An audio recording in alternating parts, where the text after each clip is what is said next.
First reading, 1 Corinthians chapter 15 verse 12 to 20.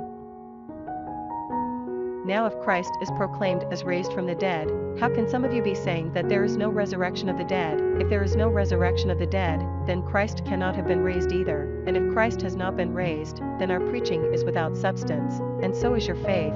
What is more, we have proved to be false witnesses to God, for testifying against God that he raised Christ to life when he did not raise him, if it is true that the dead are not raised. For, if the dead are not raised, neither is Christ, and if Christ has not been raised, your faith is pointless and you have not, after all, been released from your sins. In addition, those who have fallen asleep in Christ are utterly lost. If our hope in Christ has been for this life only, we are of all people the most pitiable. In fact, however, Christ has been raised from the dead, as the first fruits of all who have fallen asleep.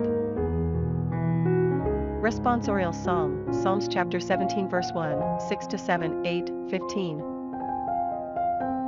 Prayer of David. Listen, Yahweh, to an upright cause, pay attention to my cry, lend an ear to my prayer, my lips free from deceit.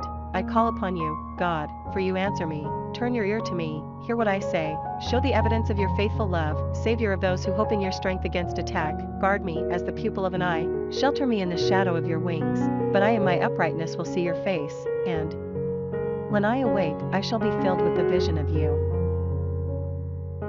Gospel, Luke chapter 8 verse 1-3. Now it happened that after this he made his way through towns and villages preaching and proclaiming the good news of the kingdom of God.